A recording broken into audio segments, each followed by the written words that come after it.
It's really happening.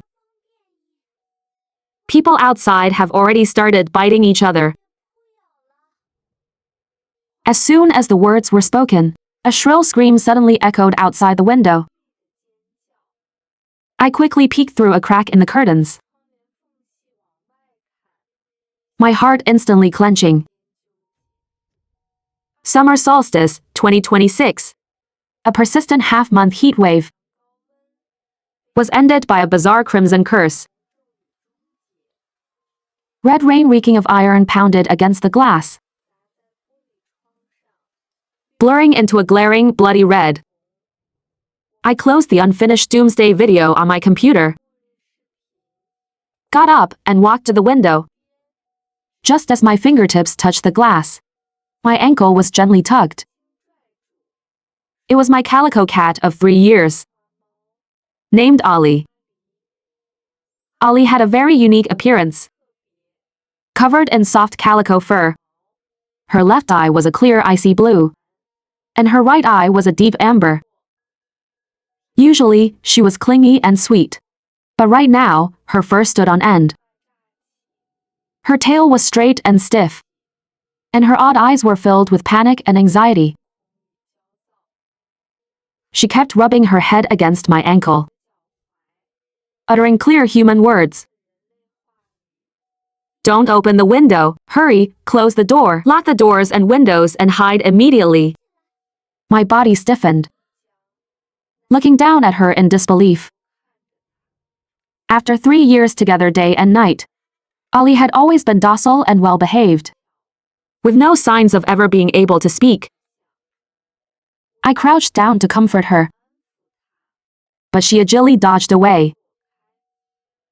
She jumped onto the sofa, her claws digging into the backrest. Her eyes locked tightly on the outside window. Once touched by that crimson water, the body will violently convulse. The skin will quickly rot and turn ashen. Their eyes will become hollow. They will instantly lose their minds and start frantically biting anyone nearby. The sound of tearing flesh, wails, and roars all mixed together. A hell on earth has suddenly begun. Quick, use wooden boards, nails and tape to seal all the doors and windows. The mutants possess immense strength. Ordinary doors and windows won't hold them for long. Ollie's voice was urgent and serious, carrying an unquestionable urgency. My house had just been renovated, and the balcony happened to have leftover wooden boards, nails and sealing tape. In extreme fear, my mind raced. Not daring to hesitate for a second, I dragged the heavy wooden boards to the entryway, nailed off all the gaps around the security door, and then pushed the wardrobe and sofa over, pressing them firmly against the entrance. Next, I sealed all the windows one by one, wrapping them layer by layer with tape, turning the living room into an airtight safe room. After finishing all this, I slumped onto the floor, panting heavily. The roars of the mutants kept coming from outside, along with the sound of them crashing against doors. Every sound struck heavily on my heart. Ollie, sitting on the coffee table, calmed down a little. She looked at me quietly and said gently, "Don't be afraid, Tang Tang. We are safe for now." It was the first time she called my name, clear and gentle. Yet it made my emotions surge. I asked, trembling, "Ollie, why can you speak? And how could you foresee the danger?" Ollie licked her paws, her tone calm and composed. "I was born different.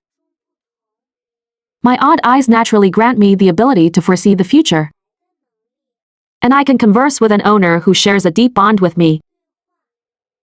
"Then why didn't you say so earlier? If I had, wouldn't you have thought You were schizophrenic and hearing voices? I smiled awkwardly. That's true. The red rain fell for 3 whole days before it stopped. During these 3 days, Ali and I huddled in the sealed living room, barely surviving on the few snacks and drinking water left in the house. Outside the window, the mutants roared day and night. Loud thuds of them crashing against the walls echoed from the hallway. Those infected monsters were roaming aimlessly throughout the entire building. Ali barely slept all night, staying constantly vigilant. Every so often, she would use her precognition to scout the surroundings, repeatedly reminding me to stay quiet and not make a single sound, lest we attract disaster. On the evening of the 3rd day, I rummaged through all the cabinets, my heart filled with anxiety. We only had 2 bottles of drinking water left, a few packs of biscuits, 2 bags of bread, and 1 sausage. It wouldn't last us 2 days. Although I usually had a slight habit of hoarding, it was only for some snacks and daily necessities. I never thought I would encounter the end of the world. These meager supplies in the face of long-term doomsday survival were absolutely nothing. Ali lay in front of the gap in the wooden boards by the window, looking outside, her icy blue and amber-odd eyes slightly contracting. The rain has stopped.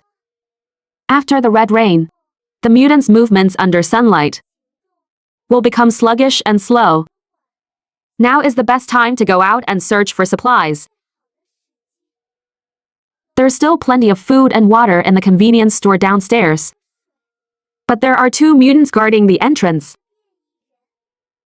I clenched my fists, instinctively fearing those hideous, bloodthirsty monsters. I asked softly, do we really have to go out? Can't we just stay here? We must go out. Ali turned around, her eyes incredibly determined. In 1 more day, a large number of survivors will break into this building, and the supplies in the convenience store will be looted instantly. In the corner of the store, there are still full boxes of purified water and canned food, enough to sustain us for a long time. If we sit and do nothing, starving to death is the only outcome. I took a deep breath, forcing myself to suppress the fear. There is never any comfort in the apocalypse. If you want to survive, you must face the danger directly. I immediately started preparing my outdoor gear, changed into long pants, put on an unused motorcycle helmet, and tightly gripped a thick steel pipe I had dismantled. Ali, I'm relying on you to guide and warn me. I'll follow your lead. Don't worry, Tang Tang. I will definitely keep you safe. Ali's voice was comforting and strong, instantly soothing the panic in my heart. I carefully moved the furniture blocking the door and gently opened it to a crack. The air outside was thick with a heavy stench of blood and decay, pungent and choking. Looking through the visor of the helmet, the hallway was a complete mess. The walls were covered in dark red bloodstains, and broken debris was scattered on the floor. There were no mutants in sight for now.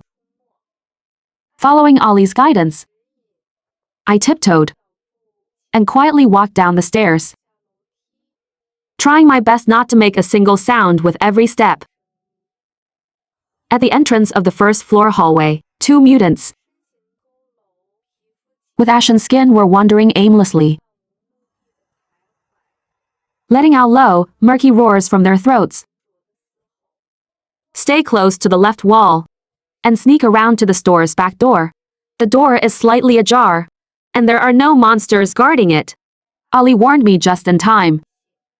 I held my breath, pressed against the cold wall, and slowly crept to the back door.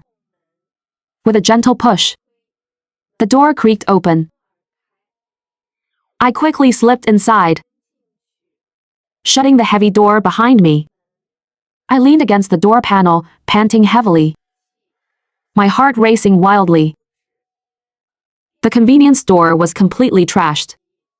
Shelves were knocked over, and most of the goods were scattered all over the floor. It had clearly been looted once already. However, the corner shelves still held quite a few canned goods. Compressed biscuits, chocolates, and drinking water. There was also an unopened box of purified water stacked in the corner. Exactly as Ollie had foreseen. Hurry and pack the supplies. In 3 minutes, a formidable mutant will break into the store. Ollie's tone suddenly became urgent. Not daring to delay, I immediately took off my backpack and frantically stuffed it with canned goods, biscuits, drinking water, saline solution, and common medicines. Anything that could be useful in the apocalypse. I took it all. Before long, the bag was completely full. I spotted some cat food in the corner, so I took out a few bottles of water to make room for it. At that exact moment, the front door of the store was smashed open with a loud bang. A massive, muscular mutant charged in with a roar, its murky eyes locking dead onto me. Moving with lightning speed, I froze in terror, instinctively raising my steel pipe. Just as the monster was about to close in, Ollie leaped onto the shelf. Her odd eyes suddenly flashed with a strange light. An invisible burst of psychic energy shot straight into the mutant's mind. The mutant's movements came to an abrupt halt. It grabbed its head, swaying in agony, its roars turning panicked and out of control. Don't dawdle. I'll lead him away. Hurry up, take the supplies, and run home to regroup. Ollie shouted loudly. With a flick of her body, she intentionally knocked a distant shelf to make a noise, drawing the mutant's attention. I instantly snapped back to reality, watching Ollie agilely dart between the shelves, luring the roaring mutant in the opposite direction. My heart tightened painfully. Without a moment's hesitation, I grabbed my backpack, turned around, and bolted for the exit. The roars behind me and the sound of collapsing shelves gradually faded away. But with every step I ran, I worried for Ollie's safety. My hands turned pale from gripping so hard, and my back was drenched in cold sweat. I ran back home with all my might.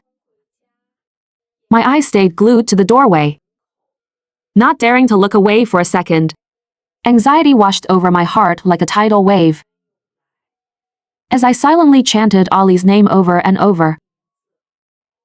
I don't know how long I waited, but finally, a familiar, faint scratching sound came from the door.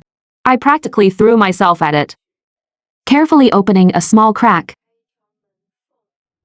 I saw Ollie, slightly covered in dust, yet still standing nimbly at the door.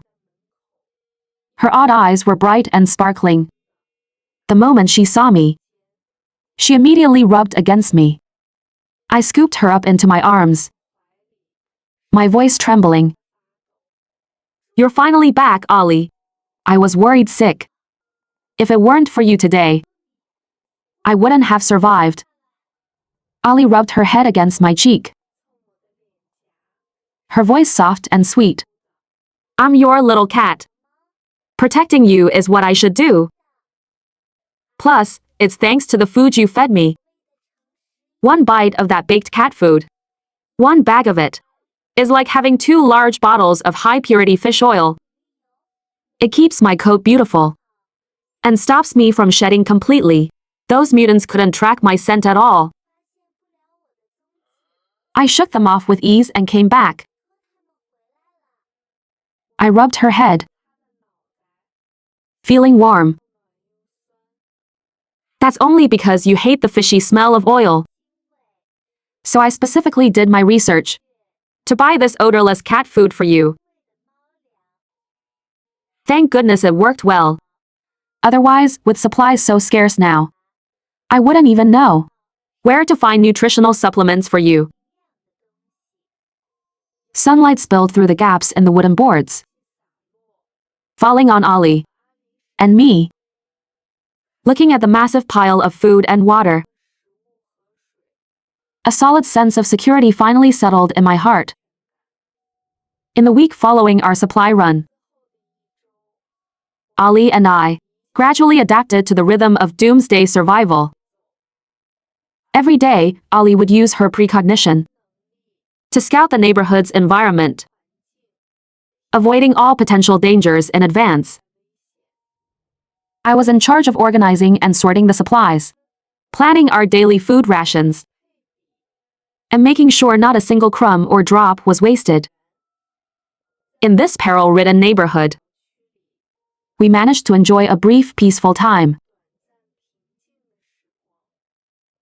Late that night, while we were sleeping soundly, Ollie suddenly jolted awake, her fur instantly standing on end. Her odd eyes filled with anxious urgency. Oh no! The gas pipeline downstairs just exploded and caught fire. The fire is spreading incredibly fast. It will reach us in 10 minutes. We must evacuate immediately. We can't waste a single second. I woke up instantly, all sleepiness vanishing.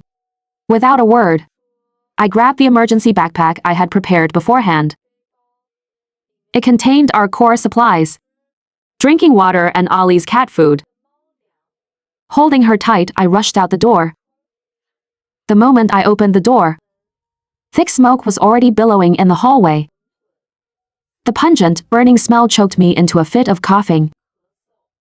The crackling sound of the distant roaring fire was deafening. The flames lit up the pitch-black sky with a blinding red glare. Take the fire stairs and run towards the west side of the complex.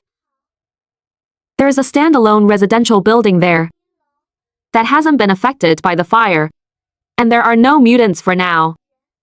It's suitable for a temporary hideout. Ollie lay on my shoulder, constantly providing precise directions. The thick smoke obscured my vision, making it almost impossible to see the path ahead. I covered my mouth and nose, running desperately. Debris was scattered everywhere beneath my feet, and I nearly tripped several times. All I could do was hold Ollie tightly, grit my teeth, and charge forward. Just as we were about to reach the first floor exit, 3 mutants, even more massive and ferocious than the others,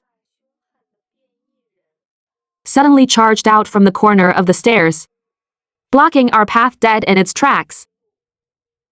Behind us was the rapidly approaching, raging fire, and in front of us were 3 bloodthirsty monsters. I was instantly pushed to the brink of despair.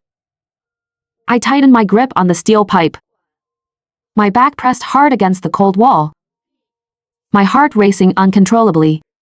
Don't be afraid, Tang Tang. I'm here, Ollie leaped down from my shoulder,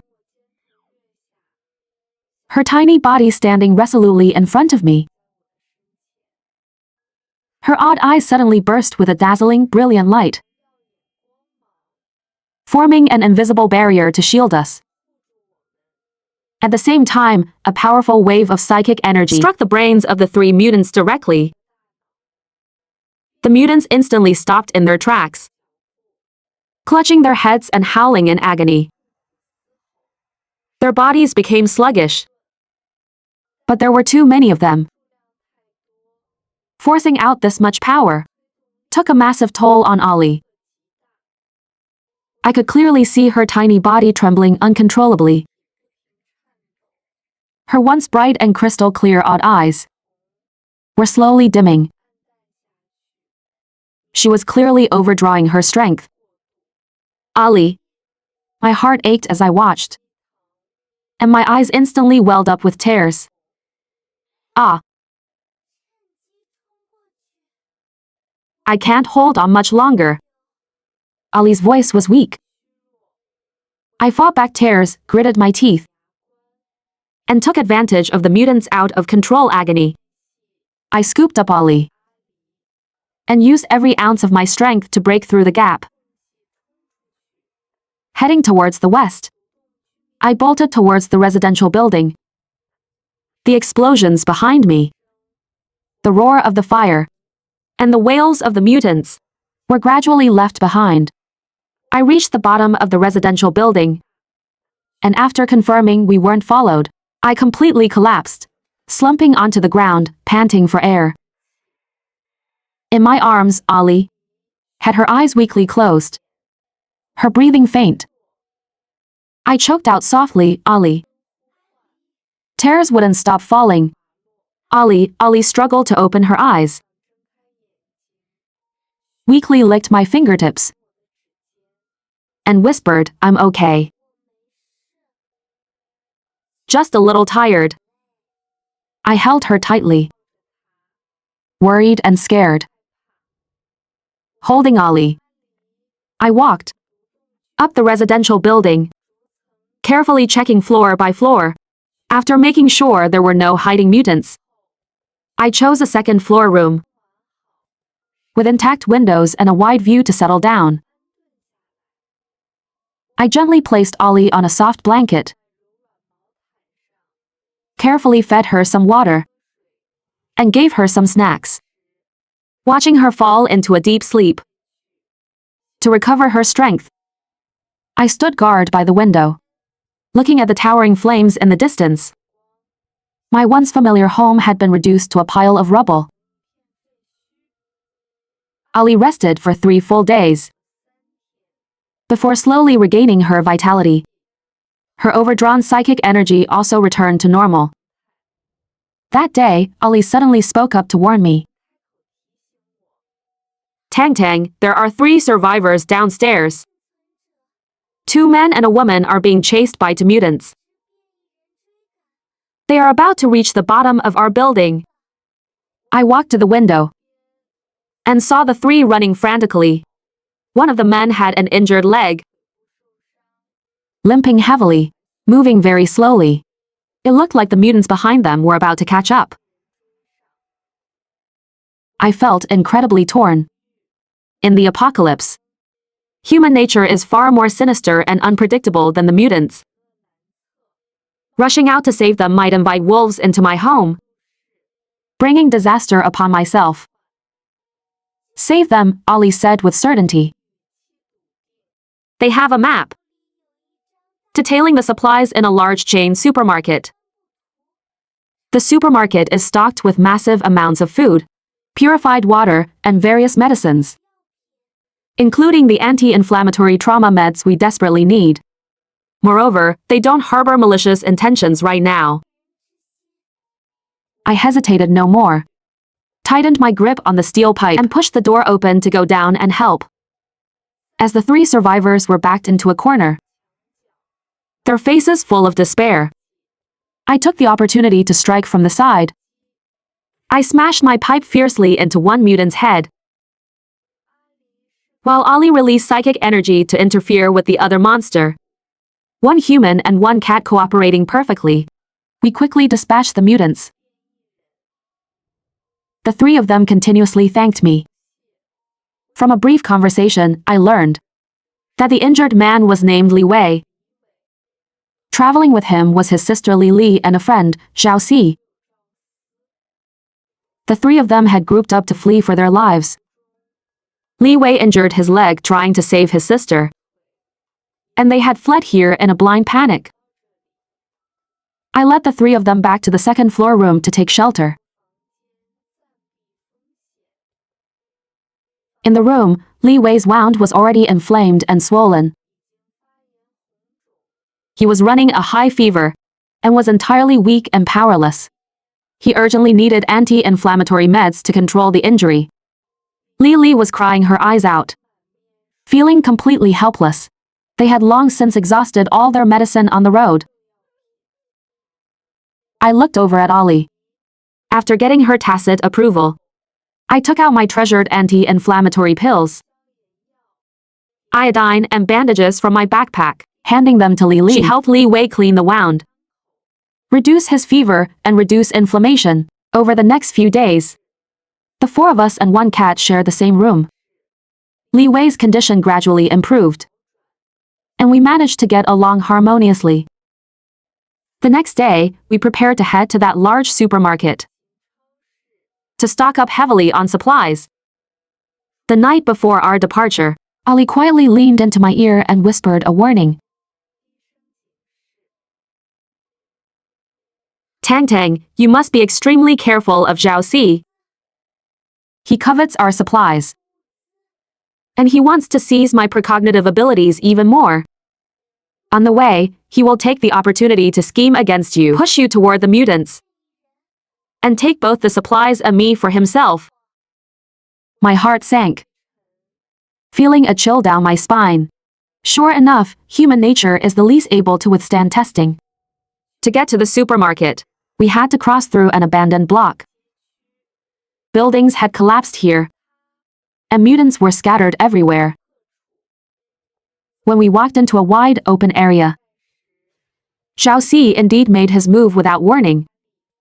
He violently shoved me forward, shouting loudly to draw attention at the same time, trying to throw me right into the oncoming horde of mutants.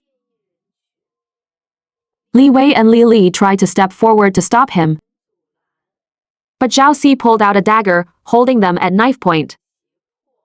They couldn't move an inch. I quickly regained my balance. The first thing I did was clutch Ali tight. Then I pulled out the pepper spray I had prepared and sprayed him right in the face. Zhao Si screamed in pain and turned to flee. But Li Wei, fighting through his leg injury, tackled and subdued him on the spot. We threw him straight into the mutant horde.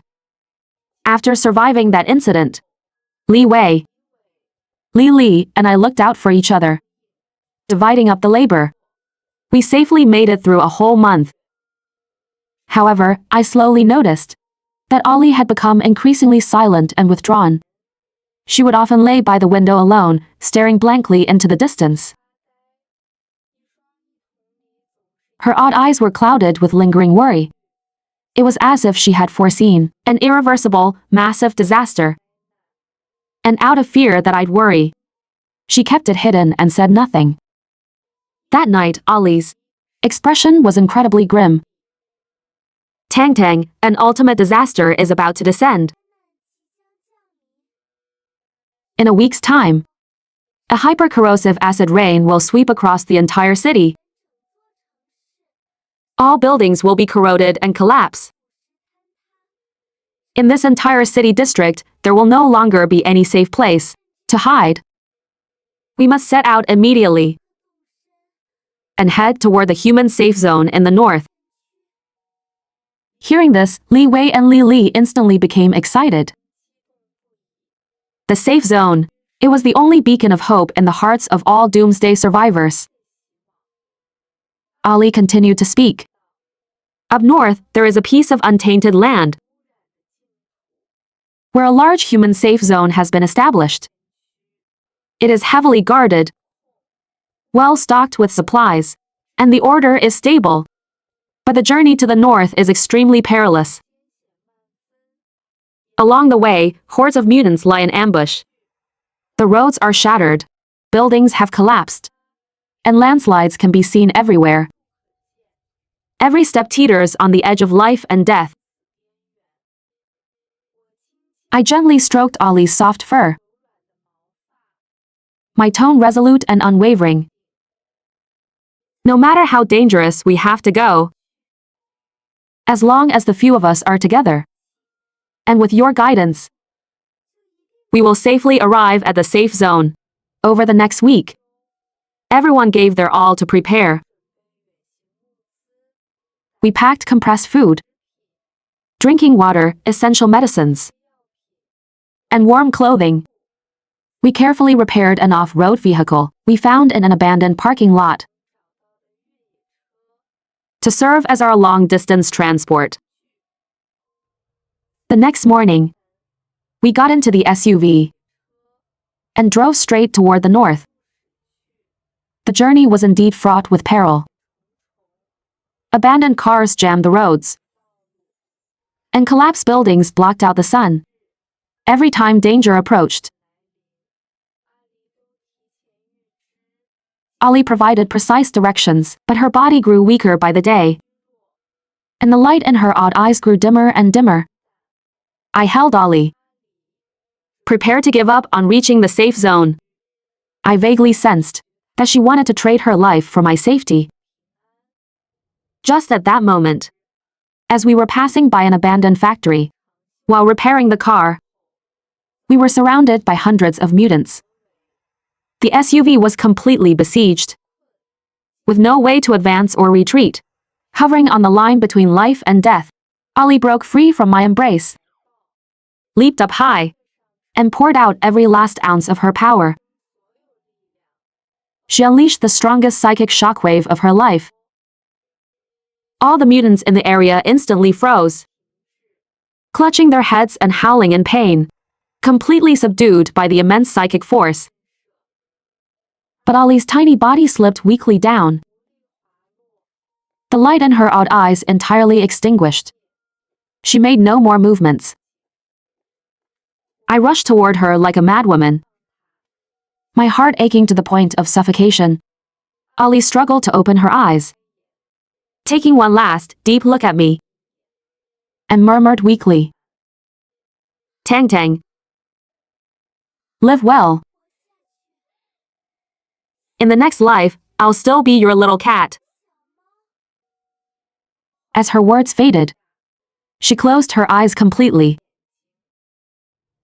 Fighting back their grief, Li Wei and Li Li immediately started the SUV, taking advantage of the mutants being stunned. We broke through the encirclement and sped away. Finally, on the eve of the hyper-corrosive acid rain descending, we safely reached the northern safe zone. After entering the safe zone, I buried her on the hill out back, in a patch of wild flowers facing the sun. It was quiet and warm here, far away from the flames of war and smoke. Li Wei and his sister joined the safe zone's supply scavenging team. They often came over to comfort me and encourage me to live on. But I was drowning in grief, unable to pull myself out. I spent all day guarding her grave, losing my appetite, my eyes hollow and empty. A peaceful life meant absolutely nothing to me anymore. I sat in front of the tombstone, murmuring my longing over and over, crying. Without Ali, I simply couldn't carry on. Just then, from the bushes, stumbled out a super tiny calico kitten. A familiar, tender voice quietly rang out in my heart. It was Ali.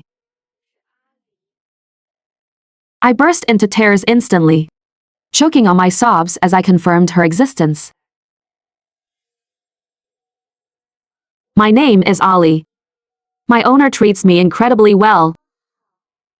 She always saves her money to give me the best food